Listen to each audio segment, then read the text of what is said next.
नेपाल में क्राइसिस, लेकिन असली झटका भारत को लगने वाला है। क्या आप रेडी हो? तो चलो समझो कि इंडिया पे क्या असर हो सकता है। पहला, बॉर्डर सिक्योरिटी।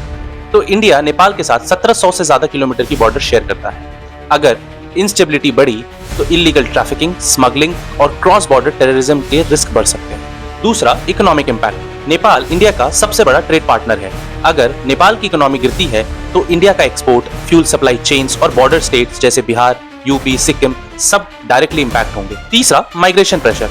ऑलरेडी लाखों नेपाली इंडिया में काम करते हैं। अगर क्राइसिस और गहरा हुआ तो और ज्यादा लोग जॉब्स के लिए इंडिया की तरफ आएंगे। ये सिचुएशन बॉर्डर स्टेट के रिसोर्सेज पर बहुत बड़ा प्रेशर डाल सकती है। चौथा, जियोपॉलिटिकल रिस्क। जहां इंडिया कॉशियस है वहां चाइना एग्रेसिवली स्टेप इन कर रहा है। लोन्स, इंफ्रास्ट्रक्चर प्रोजेक्ट्स और पॉलिटिकल बैकिंग के साथ अगर नेपाल चाइना के साथ मिल जाता है तो भारत के लिए एक स्ट्रैटेजिक नाइटमेयर बन जाएगा। इंडिया अभी केयरफुली ऑब्जर्व कर रहा है। ऑफिशियल तौर पर भारत का कहना है कि नेपाल की स्टेबिलिटी भी सिर्फ नेपाल के लिए ही नहीं बल्कि पूरे रीजन के लिए इंपॉर्टेंट है। न्यू दिल्ली ओपनली अभी इंटरफेयर नहीं कर रहा, लेकिन क्वाइटली वहाँ की पार्टी से बात चल रही है।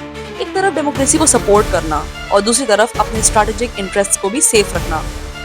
इंडिया चाहता है कि नेपाल किसी और के इन्फ्लुएंस में बिल्कुल भी ना जाए, खास करके चाइना के पावर में। नेपाल का संकट सिर्फ नेपाल की कहानी ही नहीं है, ये भारत के लिए भी एक बहुत बड़ा चैलेंज बन सकता है।